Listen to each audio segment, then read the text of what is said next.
I thank the participants on coming to this session at such a short notice, and I hand over the mic to Professor Suptan, my old friend since last 25 years, Professor Suptan Sarvadikari, who has been uh, mm, quite active in the medical informatics scene in the country, a graduate of IIT Kharagpur, a doctor who is a graduate of IIT Kharagpur, his first medical informatics course. Dr. Professor Suptan Sarvadikari will moderate this session. Over to you, Suptan.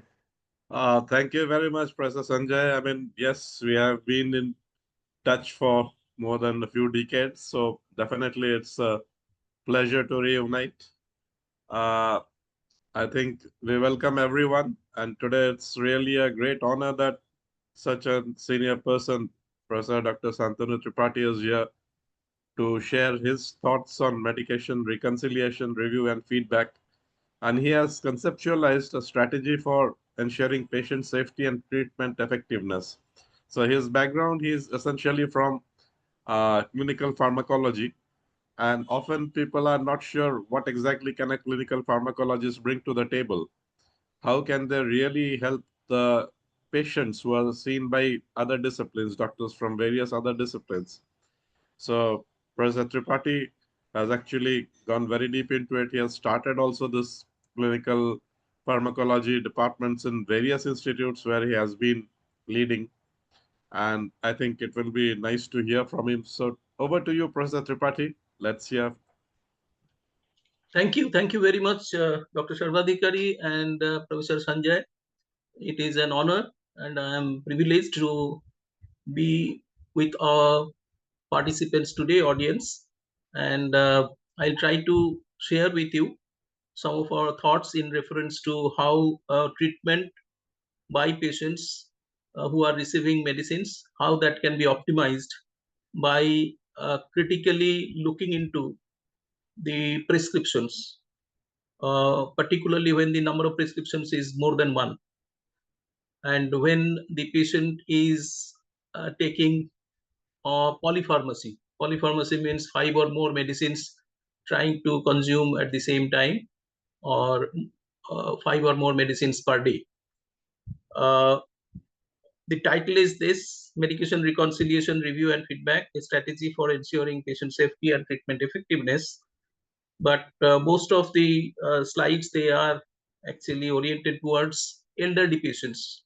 Obviously, because the elderly patients are more vulnerable, they are at greater risk. All There are other patient subpopulations also who might be at greater risk, but for our own convenience, for the time being, we are using the elderly patients because most of our work is on elderly patients. But I believe that this concept can also equally be applied in other high risk patient subpopulations, whether it is young children or it is pregnant women, etc. So let's move on. uh, can I go to the next slide? It's not changing. Okay, so this is a broad model of how drugs actually produce their effect.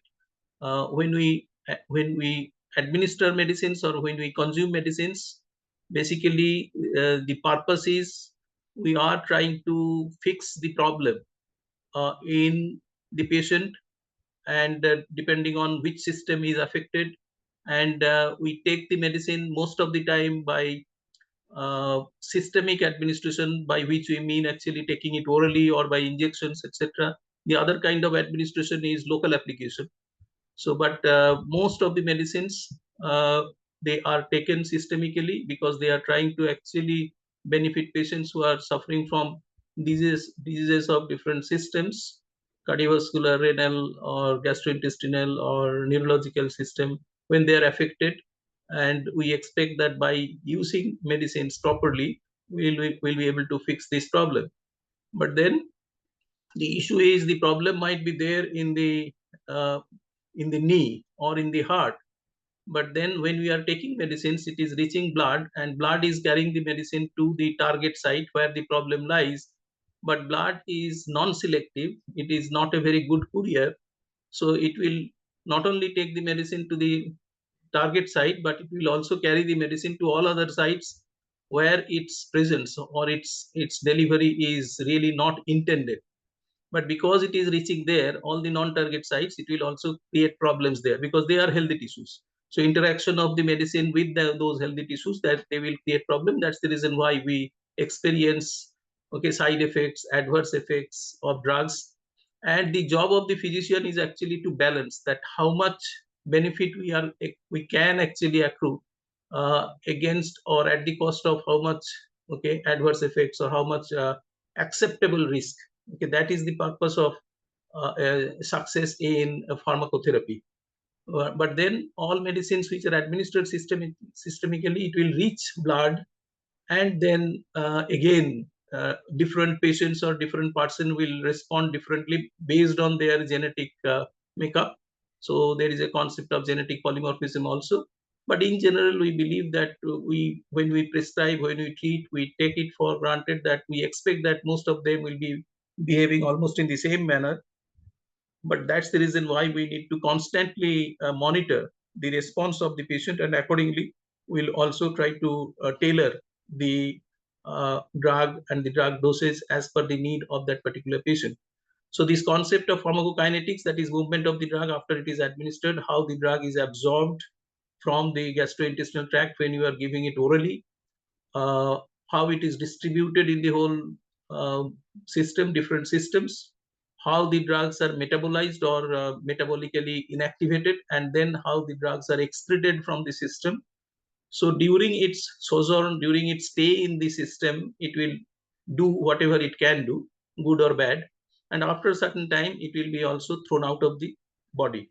So that's these processes, absorption, distribution, metabolism, or excretion, they are known as pharmacokinetics, movement of the medicine inside the system, kinesia, movement.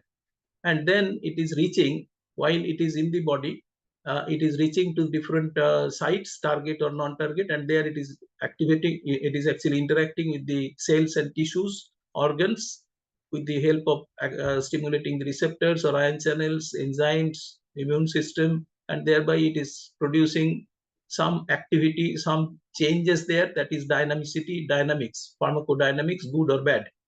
So clinical response, we are expecting that it should produce therapeutic response, but then if we do not use the dose properly, or if we do not use it uh, in the given patient appropriately, because the patient might be having a poor kidney or a poor liver function, so there is a need for tailoring the dose, etc. So accordingly, there could be either subtherapeutic effect or there could be adverse effects. So, but our aim is to get efficacy, effectiveness of the drug, how the drug is producing benefit. So, treatment interventions and the patient outcomes, particularly if we focus on the elderly, uh, treatment interventions is always meant for desired and intended patient outcome, but often the outcome are unintended. What are the diverse kinds of unintended outcomes? It could be side effects, which are mostly well tolerated, but there could be adverse effects which are noxious. And many of the adverse effects can be, if we handle it properly, they are preventable, and they can be also well managed. But for that, you need to constantly monitor. But there are also other kinds of unintended effect, that is toxicity, overdosage. So that also we have to keep in mind. And particularly when we are dealing with patients with poor kidney function, even the therapeutic dose could prove overdosage for that patient. So we need to keep all this in mind, and to the extent possible, we have to avoid the adverse effects, adverse experiences in the patient, and optimize, maximize the benefits. Uh, Reasons behind them is, as we have discussed right now. Can they go unnoticed? Yes, there is a high possibility they will go unnoticed if we are ignorant about that, or if you are not monitoring the patient properly or meticulously, they can go unnoticed. And what are their possible implications for the patients, for the caring physicians, for other healthcare professionals, for the hospitals and clinics, for the medical fraternity in general, healthcare system at large? We all know the implications are not so good. Okay, so we are otherwise committed to provide safe care, safe pharmaceutical care to our citizens. And that is all the more reason there is this discipline of pharmacology or clinical pharmacology, and all physicians are expected to have a good insight or good understanding of pharmacological basis of treatment and handling the medicines which are actually double-edged swords in a very balanced manner, with constantly being alert about reducing the possible adverse experiences and maximizing the benefit. So they can be detected, they can be managed, and they can be prevented, provided we are conscious about them. So in extremes of age, healthcare patients are more vulnerable. The extremes of ages, they do need extra care and special care. The vulnerable age groups are low or absent in case of, say, very young children who there is lack of autonomy, and it could be high. They are totally dependent or highly dependent on the home caregivers. Right after independence in 1950 in India, the ratio of the number of the under fives and the over 60s was 5:1. Okay, that is 15% versus 3% of the under fives and the over 60. Both steadily converged since to turn today to around 1:1. So both are around 9%. And gradually, the under fives are more or less static, but then elderly people, they are growing. So in very soon we'll be having a hugely dominated elderly people in the country. We we we could understand the importance of pediatric medicine at least 30 years, 35 years back, and we have pediatric medicine, and then that there is also neonatology, etc., fetal medicine, etc., are there, adolescent medicine. But so far as the 60 plus people, truly speaking, the geriatric medicine has not developed to that extent. Okay, so how about geriatric medicine? We need to develop this. This is a graph that is showing the long-term trends in the percentage share of the total population of the major age groups in India. As I just stated, from 1950 to we are standing now here in 2025. So you see how they are converging. Okay, the different age groups, 0 to 14, 15 to 29, 30 to 44, 45 to 59, and 60 plus. So how they are converging, and gradually the 60 plus people, how they are tending to take the upper hand. So we need to be conscious about that so far as the use of medicines are concerned. We all know by now that with age, we have more chances to get multiple comorbidities simultaneously. And as a result of that, we visit multiple physicians, multiple specialists, and we have to take many medicines simultaneously. Polypharmacy, it is called. And in this graph, that it has been demonstrated that the percentage of left hand side y-axis is percentage of adults with prescriptions, number of prescriptions, and on the right, percentage of adults with prescriptions, that is who are trying to consume medicines. On the right hand side y-axis, it is prescription per person. So how it is increasing, number of prescriptions are also increasing in the in the gradually with the increase in the age. This dotted, this thing is prescription per person. It is increasing how, and this continuous line is the percentage of adults with prescription. So prescribing in the elderly requires special consideration. Otherwise, elderly people, they are therapeutic orphans. The new drugs that are developed, that are tried prior to marketing, or that are coming in the market, the elderly people are not considered for inclusion in the clinical trials in general, unless it is a age-related health problem. So they may be considered as therapeutic orphans. Medicines not indicated or contraindicated in the elderly, they after they come to the market, people are using them, doctors are prescribing. There are chances of using inappropriate dosages, multiple comorbidities leading to because of multiple concomitant medications, leading to multiple concomitant medication use, even with duplicates. And there is also a possibility, not just with prescription medicine, but over-the-counter medicines, adverse drug reactions and adverse drug interactions are also quite common in these people, in the elderly. Treatment of adverse events is also required. And so there is a possibility of this phenomenon of prescribing cascade. We'll discuss this. And we are gradually coming to know that deprescribing improves, particularly in this age group, elderly age group. There is a huge scope for rational deprescribing. So drug-related problems in the elderly is common, costly, and preventable. This is again not just in the elderly, but for any patient. Drugs, as we know, that it can cause also problems, and drug-related disorders are not uncommon.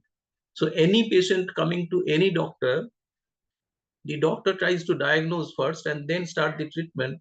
So while diagnosing, the doctor will also keep in mind of differential diagnosis, number of differential diagnosis, and then he will try to clinch to a final diagnosis, most probable diagnosis. So drug-related disorder is considered to be a constant factor, constant differential diagnosis in any patient, all patients, whosoever are coming and seeking healthcare. But is it considered always by all physicians? Whether we are asking, whether as physician, when a patient is coming, whether we are very diligently taking medication history, and based on that we are also trying to diagnose whether any problem patient is coming with, we are ruling out that it cannot be a drug related problem. So if you take medication history and try to see whether it is a possibility that this problem could be caused by the drugs that the patient is consuming, so that's how you can think of keeping it as a drug, as a differential diagnosis, and then you have to rule that out. So in elderly, it is common drug-related problems. It is also it poses a lot hugely costly, and although it is preventable, estimated healthcare expenditure according to one study that is quite an old study, Archives of Internal Medicine 2009 study, they say in United States the healthcare expenditure related to potentially inappropriate medications was 7.2 billion in 2009. Of course, now it must be much higher. 27% in the same article, 27% of adverse events in primary care setting was found, and in long-term care the adverse events goes up. 42% of all adverse events, they are in the long-term care, and 380,000 to 450,000 adverse drug reactions occur annually in hospitals. So these are some of the scary data. Here is a case of an unfortunate old man, a 78-year male with type 2 diabetes, hypertension, hypothyroidism, presented in the clinic with complaint of 5 fainting episodes while standing. Okay, comes to the emergency. So for the last 2 days, this old man was having fainting attacks. On examination, pulse was 96, blood pressure 90/64, no other abnormality detected. There is a history of recent hospitalization for hemorrhagic cerebrovascular accident. It was treated conservatively. The patient was discharged 3 days ago, and in the last 2 days, he had these fainting attacks. And on discharge, the old man was advised 5 medicines. And the records revealed prior to hospitalization, the patient was on 5 medicines. So prior to hospitalization, on your left-hand side, these are the medicines the patient was receiving: metformin, tamsulosin, clinidipine, levothyroxine, and rabeprazole. On discharge, the same patient was prescribed atorvastatin, amlodipine, glyceryl trinitrate, sodium valproate, and pantoprazole. Now, on further inquiry, it was revealed, okay, when he landed up to this emergency, that the patient complied both sets of medication, the pre-hospital medications and the discharge medications. And as a result, he had these fainting attacks in the last 2 days, and today he has come to the emergency. So here you see there is a, this is what is called that because of not putting enough care about care transition, during care transition, home to hospital, and then again hospital back to home. During this transition, one needs to take care of, reconcile the medicines the patient is taking, and then in the hospital he will be taking different sets of medicine. But when he is being discharged, in the discharge certificate, what kind of medicines are being prescribed, and whether we have taken care to explain and counsel the patient that whether he would be taking the previous medications, or he will stop all his previous medication and he will take this medication. Here you can go a little more, you will find that hypothyroidism medicine was there prior to hospitalization, which is not here. So you cannot say that you omit all your medications prior to hospitalization. You take only these medications. Like atorvastatin was not there earlier, it is here. So one needs to also take care of take stock of what medicines patients were taking before and what medicine in addition they have to give, and what medicines are to be otherwise omitted. So to give that, and also explain to the patient, since now from now you take only these medicines, don't omit all those medicines earlier, something like that. So this is not a very uncommon thing. Similar kind of cases we come across quite frequently. This is the concept of prescribing cascade, that you are receiving some treatment like this one. The white pill lowers my blood pressure, antihypertensive medicine, but make my legs swell. The yellow pill lowers the swelling but causes me to pee, that is, it has a diuretic effect, like that. So you try to treat one problem, drug related problem, drug induced problem, you take another drug, and that drug again causes another problem. And here, interestingly, we see, this is of course an anecdotal situation, that he comes back to that blood pressure. Last line is that the white pill again lowers the blood pressure, but so comes back to the blood pressure again. Starts with blood pressure, hypertension. He was taking some medicine, had some problem, takes some other medicine, but ultimately it is a kind of a cycle. This is what is the concept of prescribing cascade. So this is our work on this prescribing cascade complicating a geriatric patient. Okay, this was published. Now, in this particular case, this is how it happened. Piperacillin tazobactam induced fever and initiation of imipenem silastatin overdosing due to miscalculation of GFR by CKD API creatinine equation instead of Cockcroft-Gault formula, as a result of which that imipenem silastatin generalized tonic-clonic seizures because of relatively higher dose, and it needed lorazepam, and then lorazepam again caused respiratory depression and drowsiness followed by mechanical ventilation. Just to imagine, because how this cascade happens. Okay. Now this is another paper of ours, and this is deprescribing for better patient outcomes in chronic long-term care and role of clinical pharmacological review. So unfortunately, clinical pharmacology has not really being practiced in the country. Of course, the number of trained clinical pharmacologists are not sufficient, but then the MD pharmacologists, they can be appropriately trained and they can be encouraged really to get themselves engaged in with the patient care, and they can be referred critical patients, or wherever the clinician is suspecting a drug related problem, pharmacologist can be referred, and then their opinion sought.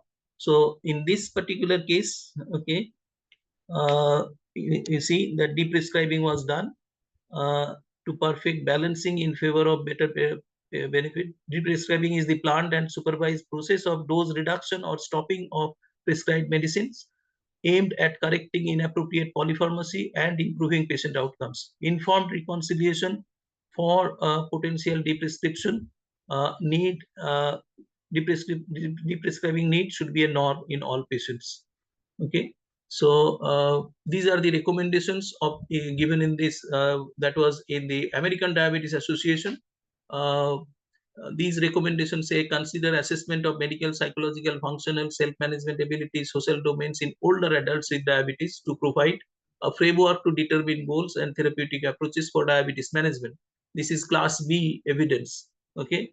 And next is screen for geriatric syndromes like cognitive impairment, depression, urinary incontinence, fall, persistent pain and frailty, and polypharmacy in older adults with diabetes, as they may affect diabetes self-management and diminish quality of life. Again, B level of evidence is B. These are some of the numbers, scary numbers. Polypharmacy 5 plus drugs, 44% in Sweden. Excessive polypharmacy, that is 10 plus drugs, number of drugs 10 plus, that is 11.7%, that is also in Sweden. In the United States, 39% of elderly, they are receiving polypharmacy, and ambulatory elderly cancer patients, 84% on more than 5 medicines, 43% on more than 10 medicines. So unfortunately, in India, we have relatively less number of data.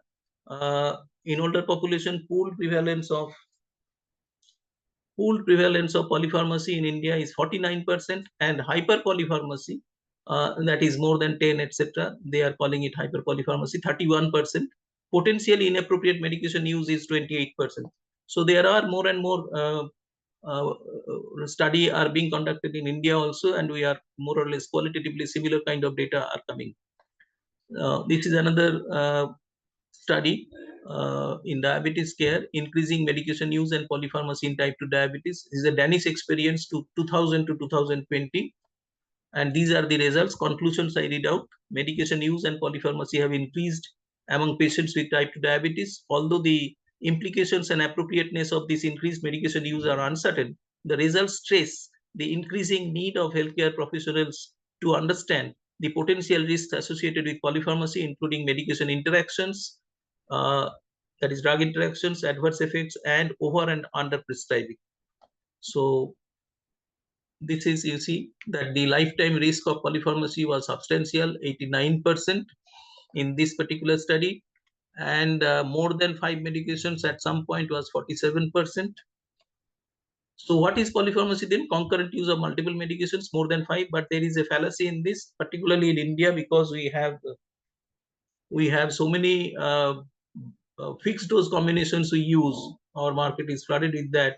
Of course, there has been some steps being taken by the CDSU to weed out some of those irrational fixed dose combinations, but still now there are many. And these concurrent use of multiple medication, if somebody is taking fixed dose combination, how do you count that?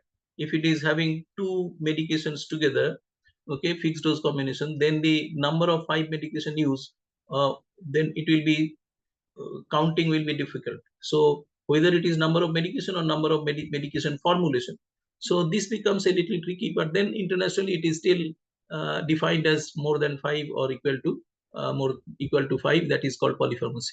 This includes over-the-counter, prescription, or traditional or complementary medicines, numerical counts, appropriateness of therapy. So that is also to be considered. When you talk of ambulatory patient, again, basically this definition of more than 5 or equal to 5, that actually will apply in case of ambulatory patient, because when you talk of critically ill patient or complex inpatients, so it is quite likely that they will be getting always more than 5 medications. So this definition of polypharmacy also requires revision, requires more critical review of this definition. But then in ambulatory patients who are receiving outpatient care, so one needs to also limit the number of medicines, because the more the number of medicine, more is the possibility of medicine related problems. But then on the other hand, also we have seen that relationship between polypharmacy and underprescribing has also identified. On one hand, we are saying if there is overprescribing, then chances of polypharmacy is there, but the probability of underprescription increases with the number of drugs used. Okay, so how it is? Because if the patient is already receiving good number of drugs, and then the physician would be a little reluctant to prescribe otherwise genuinely required medicine, needed medicine, okay, when it is genuinely needed. So there is a possibility of underprescribing. Okay, unscientific or irrational underprescribing could also be possible if the patient is already taking too many medicines. So 43% of patients who use 5 or more medicines are undertreated. In undertreated patients, a mean of 1.4 medicines were lacking. So this is also very interesting research. They have said that there is a relationship between polypharmacy and underprescribing also. Now we come to another area, that is represcribing. This concept is coming very fast, and people have shown that how this represcribing actually helps, okay, in a patient who is receiving multiple medicines. This is, when you talk of deprescribing, we have to, in the same breath, we must say that it is not to deny the effective treatment to an eligible patient. The systematic process of identifying and discontinuing drugs in instances in which existing or potential harms outweigh existing or potential benefits within the context of an individual patient's care goals, current level of functioning, life expectancy, values, and preferences. That is what is represcribing. While we'll talk of prescribing skills, we need to learn that we also probably need, in the same breath, we also need to also learn deprescribing skills, which remains very neglected up till now in our training programs. So deprescribing is actually positive patient-centered intervention with inherent uncertainties and requires shared decision-making, informed patient consent, and close monitoring of effects. So deprescribing, it is easier said than done, because a patient who is trying to comply with 5 different prescriptions which are written by 5 different specialists. So who is going to deprescribe, okay, any medicine from any of the prescription? So prescribing authority lies with the doctor, but deprescribing authority lies with whom? So whether a clinical pharmacologist can or should deprescribe as an expert if he feels that this medicine is otherwise doing more harm to the patient than any good. So then we think that he is also would be doing greater service to patient care if he deprescribes. Now this is a algorithm scheme by which you can say that which can otherwise lead to more rational deprescribing practice. If a particular medicine is not showing any benefit, if it is producing significant toxicity, or if it doesn't have a very clear indication, or it has an obvious contraindication, or it is actually leading to cascade prescribing, if it is yes, then think of deprescribing. But if with deprescribing it causes withdrawal symptom or disease recurrence likely if the drug therapy is discontinued, if it is yes, then taper the dose or monitor for adverse withdrawal, etc.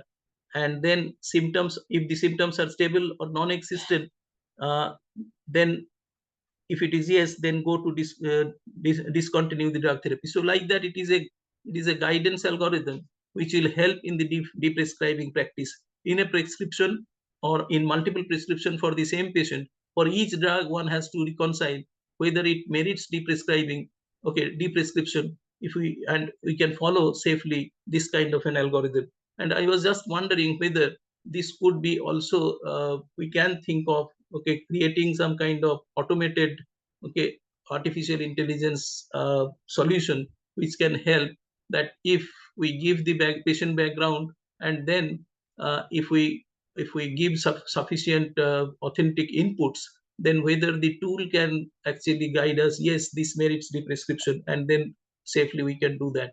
I think our chairperson, who is who is I would be expecting he will be able to give his expert comment in this area. So this is rational prescribing practices in the elderly, an expert opinion. We also published this, and these are some of the, okay, what are the criteria when we will be considering deprescribing a drug: when it has the potential for harm, lack of indication, redundancy, patient preference and quality of life, drug-drug interaction or drug-disease interactions, pharmacoeconomic considerations. These will actually trigger deprescribing consideration. So this is understanding deprescribing. We can also think of having patient information leaflets, okay, for the deprescribing, okay, opportunity and deprescribing scope. Patient should also understand the deprescribing need and scope, managing common withdrawal symptoms, role of family in deprescribing, and communication strategies for deprescribing. We can think of creating information leaflets for patients so that patients get motivated and they will rather proactively seek for, okay, support for prescribing. So this is again a particular case where we have tried to show this in our own work. Coming to the prescribing cascade, we have already mentioned about this: drug-induced adverse events which mimic symptoms of other diseases or can precipitate confusion and or falls. These are some of the examples: Prozac to fall, Plendil to a diagnosis of GERD or ortho workup, or Verapamil to haloperidol. When you talk of deprescribing in the elderly, on the right hand side, this chart, it shows that there was a study in which medications were reduced from in elderly people, when it was reduced from on an average 13.1 to 8.2, it led to a reduction in the hospitalization from the to this extent. Okay, this is the control group and this is the active group in whom deprescribing has been done. On the other hand, it also reduced death to this extent. Okay, so these are some of the questions which can guide us whether deprescribing will be appropriate in a particular patient. We just discussed this. Now coming to another model that is called ACOV model, that is assessing care for vulnerable elders. We need to document drug indications, provide patient education, maintain current medication list, document response to treatment, and review the ongoing need for treatment in this ACOV model, assessing care of vulnerable adults, that is ACOV. So this is a simplistic model they have given by which we can think of assessing the care and taking a decision.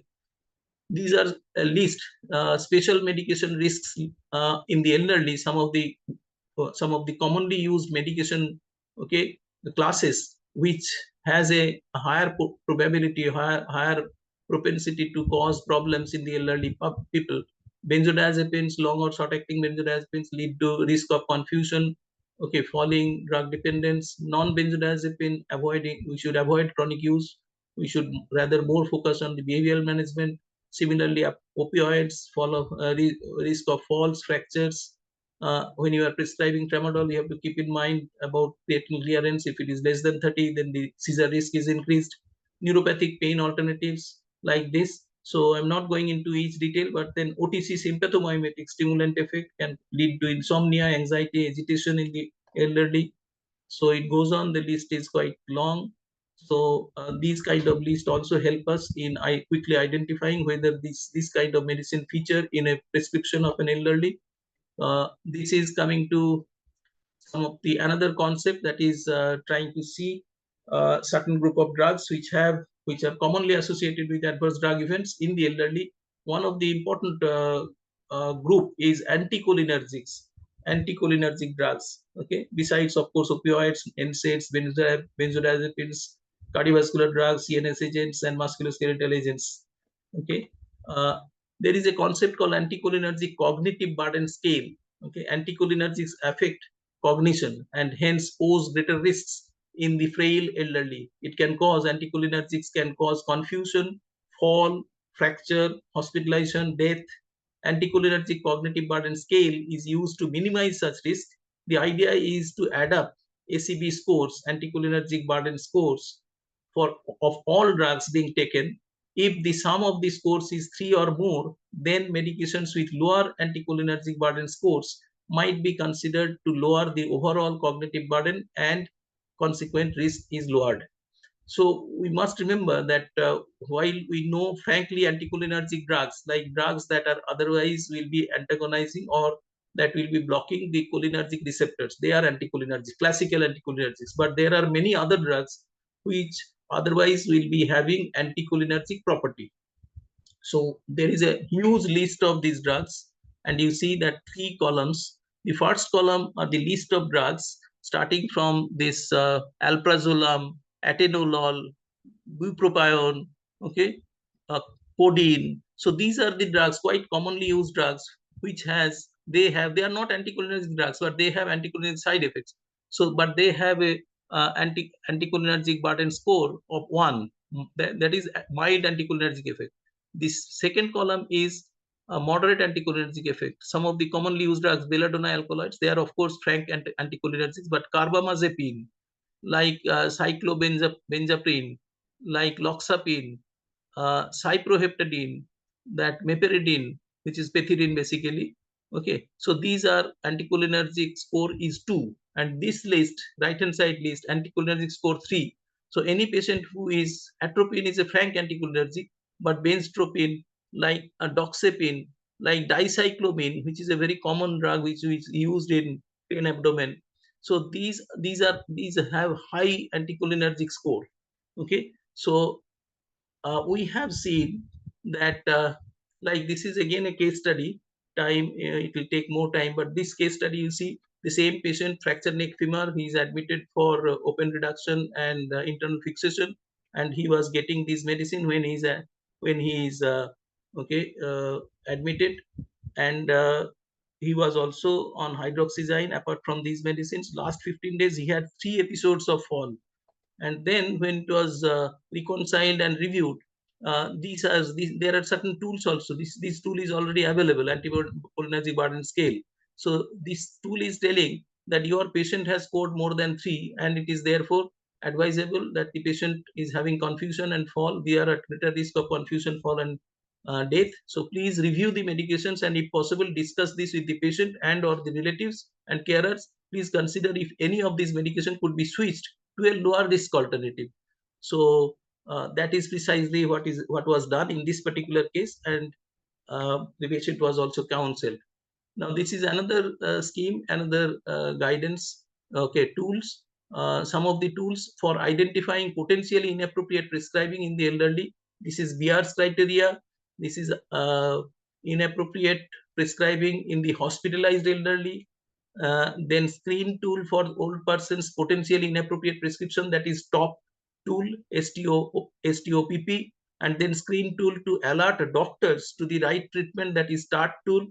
So all these tools are available, which are validated, and they are used. This is the BR's criteria that actually provides list of medicine with high potential for severe adverse drug experience, or high potential for less severe adverse drug experience. This BR's criteria is periodically, every 3 or 4 years, it is also updated.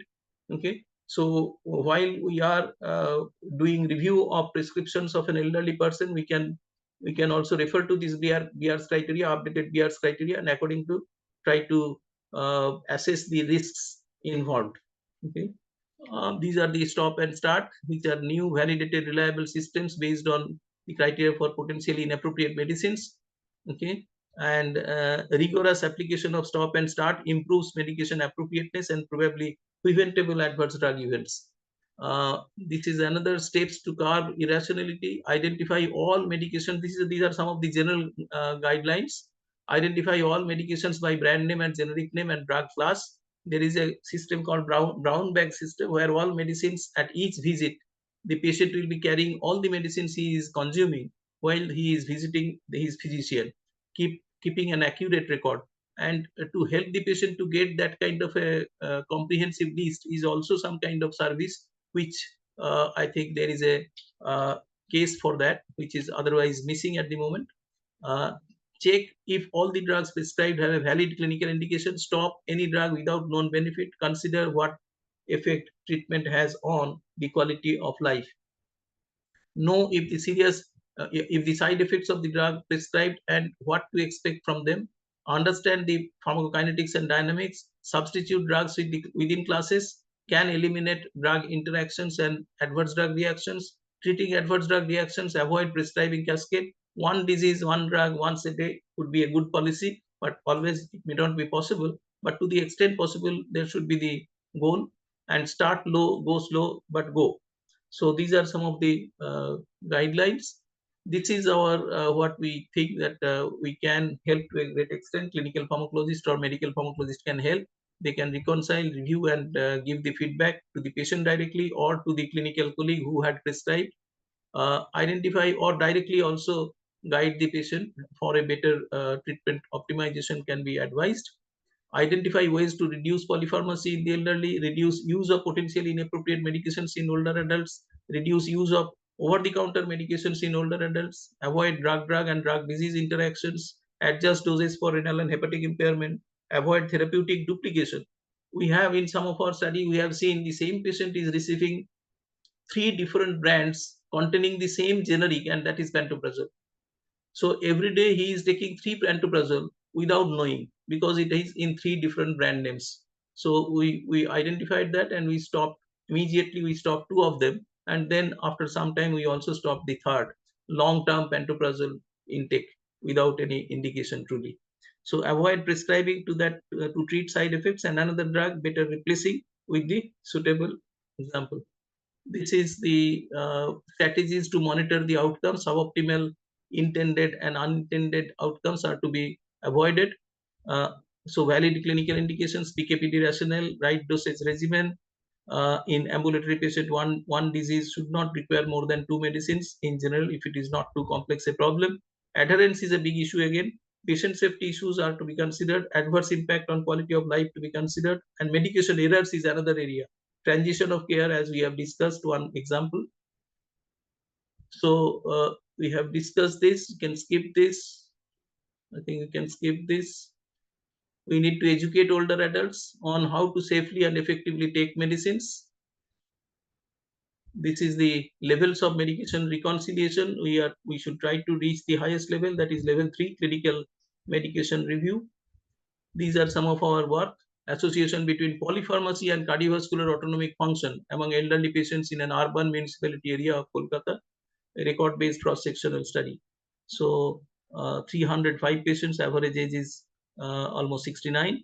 26.6% were on polypharmacy. 42 of these polypharmacy patients were on 98 potentially inappropriate medications. And polypharmacy had a significantly higher anticholinergic burden, and polypharmacy and a total of anticholinergic burden more than 3 were significantly associated with cardiac autonomic neuropathy with adjusted odds ratio of 2.66 to 2.51. This is for autonomic neurofunction testing. We have developed this particular device, medical device, which is of course in the currently in the final stage of clinical validation. Okay, and hopefully in another couple of months it might come in the commercially it will be available.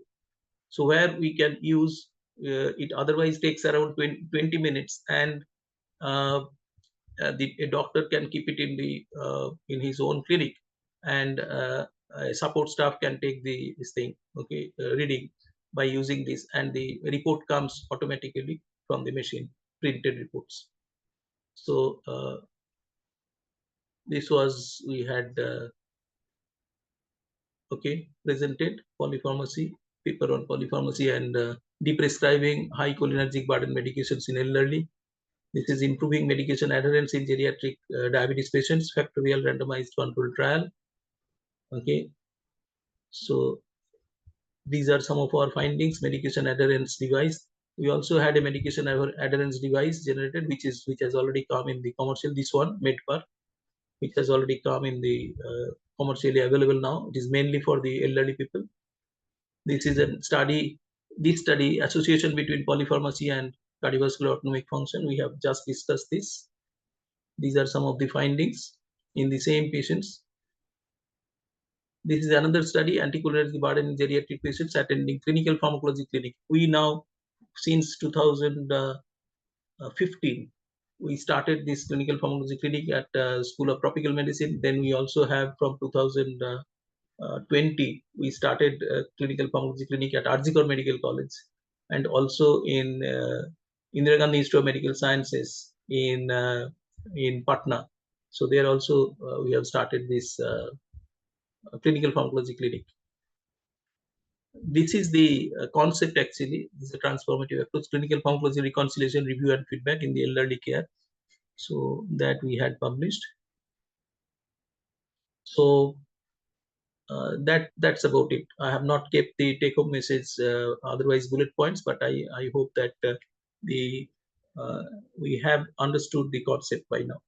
Okay, if there are questions and comments, I'll be very happy to respond. Thank you very much. It was a little pretty lengthy, but then I think it was needed to take home the message. Thank you. Over. Thank you very much, Dr. Tripathi, for the excellent presentation. It was very informative. I think there's a question for you from Anurag Pathak in the chat box. So maybe you can respond to that, then we'll go ahead.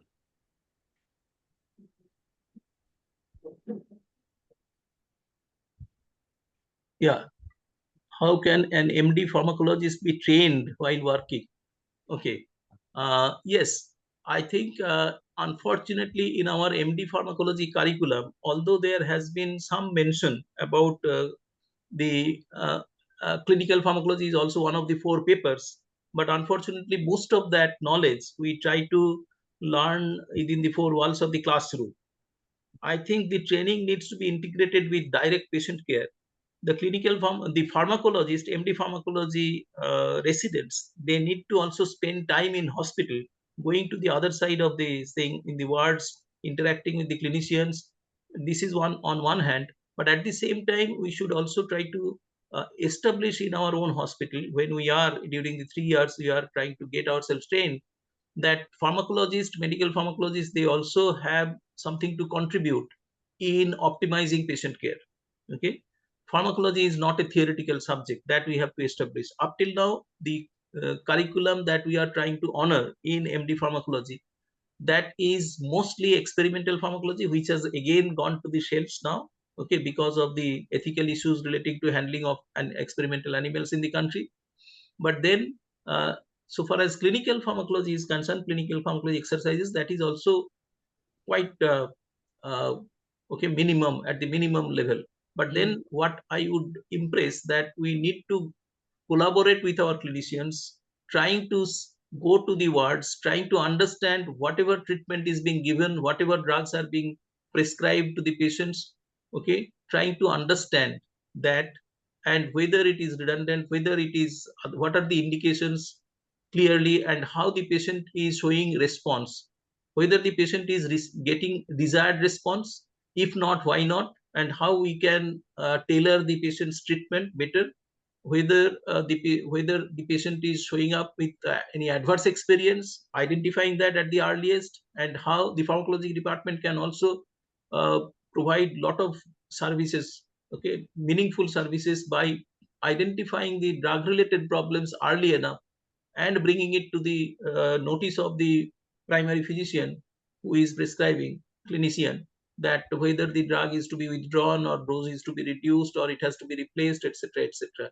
And we all know about the pharmacovigilance program in India, and there is a huge scope actually for the pharmacovigilance program.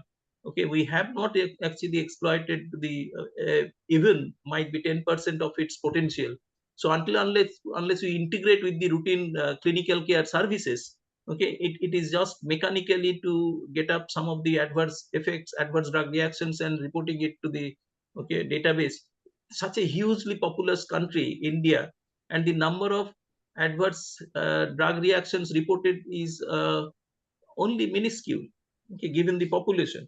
So I think there is a need that pharmacology, time has come that the pharmacology is to be learned and taught outside the four walls of the pharmacology department, going to the other side, that is in the hospital, at the bedside. Yeah. At the Yes. bedside. Thank you, sir. I think there's another interesting question from Jayapriya B. Right.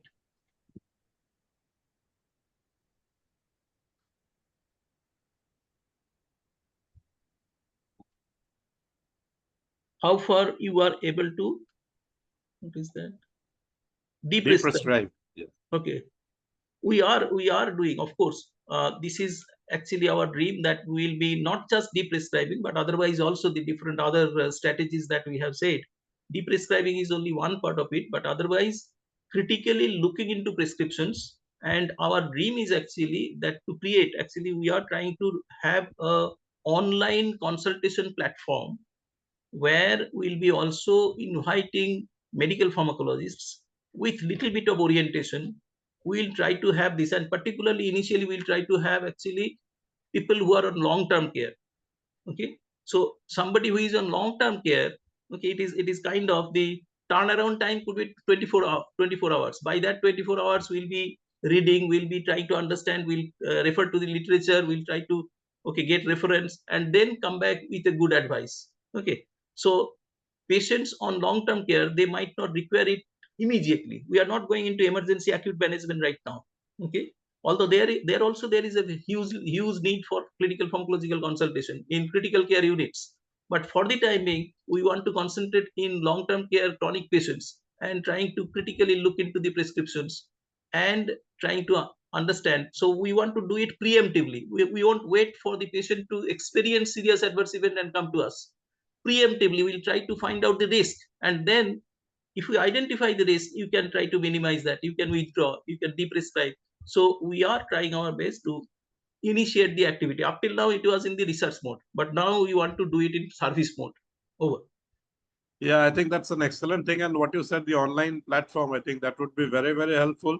And obviously, we can certainly automate a lot of the initial part. So, like what you said, the algorithms you showed, yes, that can definitely be automated because they are very well defined decision trees.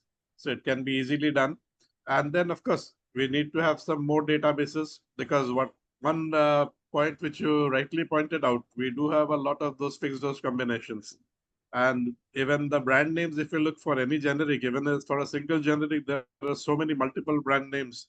So Right. sometimes even the brand names, they cause lots of problems. So definitely we need to have a database. In fact, what's happening, the National Resource Center for EHS Standards, that's in CDAC Pune, which was set up by the Ministry of Health and Family Welfare, they have formed a common drug code for India, CDCI, that is Right. available, but they have done on the generics, and that's of course much shorter than all the available drugs. But definitely a lot of work is going on, and as you rightly said, collaboration is the right way to go. So I think definitely we like-minded people need to sit together and think how best we can bring it into reality. So over to you, Dr. Sanjay Bedi, for your comments.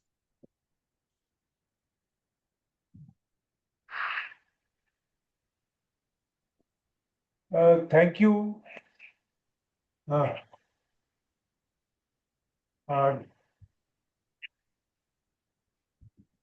Yes, Dr. Bedi. Yes. Thank you, sir, for the excellent session. And though because of Karwa Chauth, well, our ladies were all busy. So with this, we end this session, and the recording of this will be available on YouTube. Right. That is a great advantage.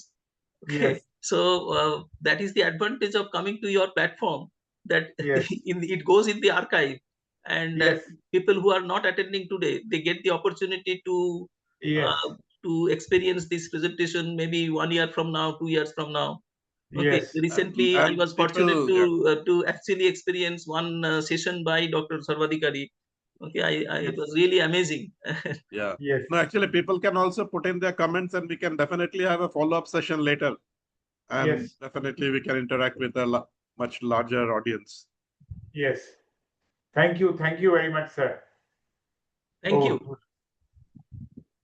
And I am expecting Dr. Sarvadikari and Dr. Sanjay that we have to not just a presentation today, oral presentation, but then